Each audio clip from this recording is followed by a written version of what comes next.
Bismillahirrahmanirrahim. Assalamualaikum warahmatullahi wabarakatuh. Alhamdulillah wassalatu wassalamu ala Rasulillah wa ala alihi wa sahbihi wa mawalah.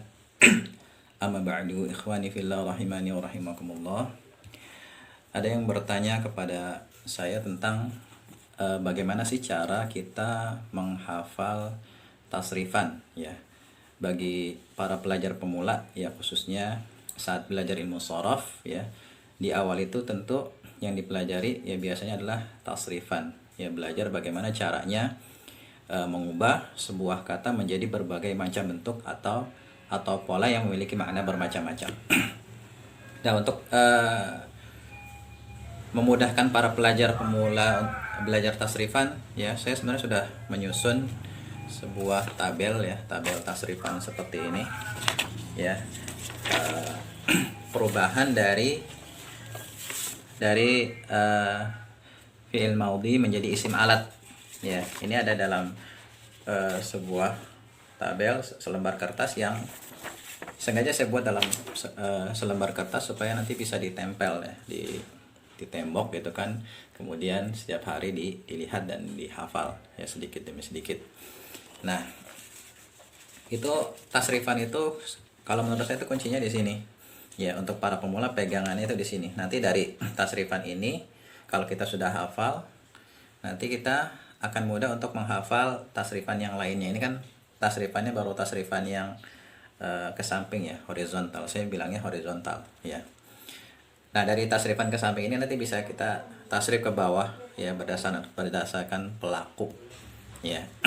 Nah, pada kesempatan kali ini saya ingin memberikan tips bagaimana cara menghafal tasrifan yang ya lumayan banyak gitu ya, lumayan banyak, tapi banyak sedikitnya sesuatu itu kan sebenarnya relatif ya, tergantung bagaimana kita memandangnya. Seperti misalnya gini, tasrifan ini ya ada 22 baris ya.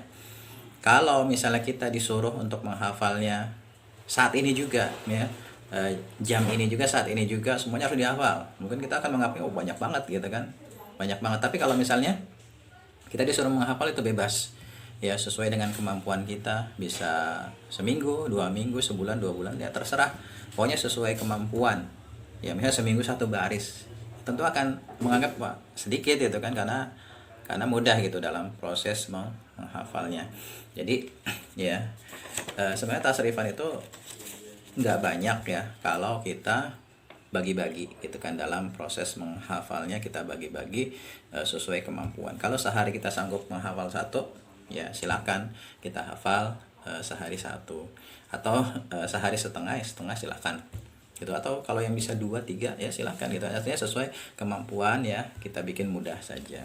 Dan cara mempelajarinya ya, cara menghafalnya ya. Yang pertama, langkah pertama tentu kita harus menghafal atau memahami dulu istilah-istilah yang ada di kolom pertama ini, yaitu ya istilah yang pertama itu fi'il madhi, mudhari dan seterusnya. Itu kita pahami dulu, fi'il madhi itu apa, fi'il mudhari apa, masdar itu apa ya, isim fa'il itu apa, isim maf'ul dan seterusnya. Ini kita harus pahami dulu ya. Penjelasannya ada di buku-buku sharaf ya yang antum punya, saya yakin ada. Atau ya untuk menjelaskan tabel ini ya, saya sudah menulis buku khusus, yaitu buku ini, Siapa Bilang Ilmu Sharaf Susah. Ini berisi penjelasan tentang tabel ini ya, tabel tasrifan ini. Atau yang lebih lengkap lagi ya, ini bukunya ringkas ya. Yang lebih lengkap lagi ada buku ini, buku Belajar Tasrifan, ada 2 jilid ya. Ada 2 jilid. Ini jilid pertama, ada 2 buku isinya, dan ini jilid yang kedua ya, ada 1 buku pembahasan, satu buku ya. Nah, kita pahami dulu ya istilah-istilah yang ada di kolom paling pertama ini ya. Kemudian langkah yang kedua, kita pelajari cara pembentukannya ya, bagaimana cara mengubah dari fi'il madhi misalnya menjadi fi'il mudhari, menjadi fi'il amr, menjadi fi'il nahi. Kemudian ya bagaimana dari fi'il madhi menjadi masdar, jadi isim fa'il, isim maf'ul dan lain sebagainya. Itu kita pahami dulu ya. Penjelasannya ya ada di buku-buku tasrifan seperti yang tadi saya bilang ya. Di buku ini ada ya penjelasannya tentang cara mengubah ya, dari fi'il maudhi menjadi berbagai macam bentuk kata. Ya, itu kita pahami. Kalau udah pahami itu, ya, maka kita mulai menghafalkan per baris. Di sini ada 22 baris, ya. Kita 22 baris ya ke bawah. Kita hafalkan per baris, ya. Nah, kita hafalkan dulu pola intinya. Ini pola inti.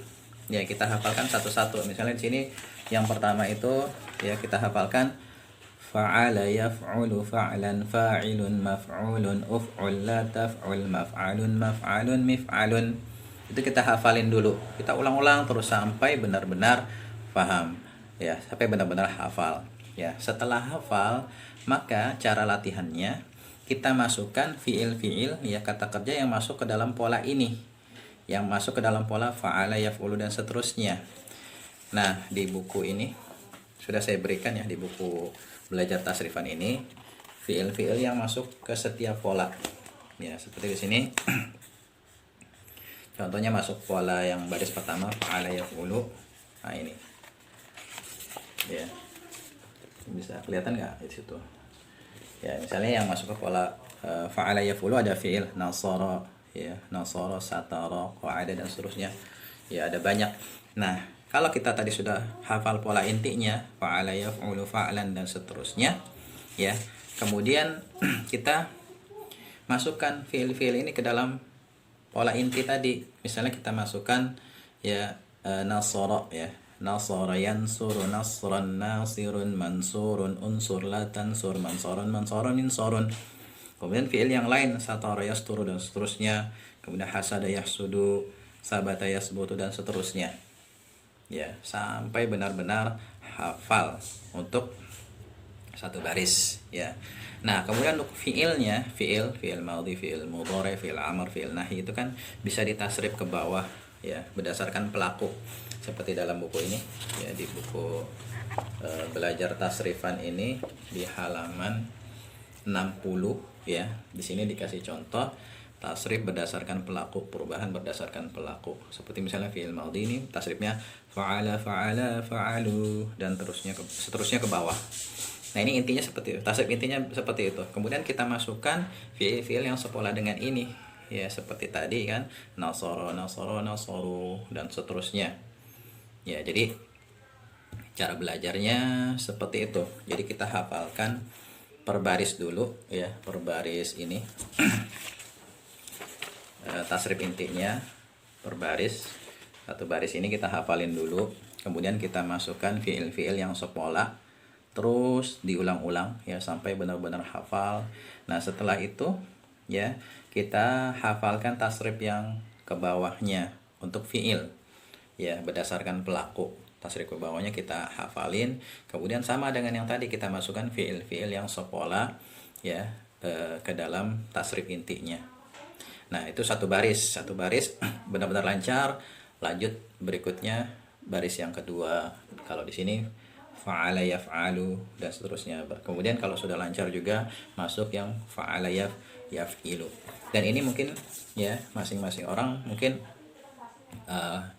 beda daya hafalnya itu kan beda-beda, ya. Jadi sesuai kemampuan aja. Misalnya sehari kita bisanya setengah baris, ya, setengah baris, satu baris, ya, bebas, terserah sesuai dengan kemampuan. Yang penting setiap hari itu ada peningkatan, ya. Setiap hari itu ada tasrifan yang kita hafal, dan pelajaran tasrifan ini sangat penting, ya, untuk memudahkan kita nanti membaca kitab-kitab berbahasa Arab yang tanpa harokat. Kalau kita sudah hafal pola-pola kata itu, kalau walaupun tertulis tanpa harokat, ya, insya Allah kita bisa mendebak harokatnya karena pola-polanya sudah kita hafal, ya, dari pelajaran tasrifan ini. Dan memang, ya, bagi para pemula, ya, pelajaran tasrifan ilmu sharaf itu bisa saya katakan itu ujian, ya, bagi mereka yang memang serius ingin bisa bahasa Arab. Ya, mereka harus melewati tahapan belajar tasrifan, menghafal tasrifan. Ya, mungkin bagi orang yang nggak suka hafalan akan terasa sangat berat karena memang banyak hal yang harus dihafal. Tapi ya kalau kita pecah-pecah gitu kan, kita bagi-bagi sesuai kemampuan kita, sesuai waktu kita, insya Allah itu akan terasa mudah. Ya kita kasih waktu aja yang realistis, misalnya setahun saya belajar tasrifan, nggak masalah kan. Insya Allah 1 tahun dilewati, nanti kita sudah bisa dan akan merasakan manfaatnya gitu. Nah ini mungkin sedikit tips ya belajar tasrifan dari saya, ya semoga bermanfaat. Wallahu a'lam bishawab. Subhanakallahumma wa bihamdika asyhadu an la ilaha illa anta astaghfiruka wa atubu ilaik. Assalamualaikum warahmatullahi wabarakatuh.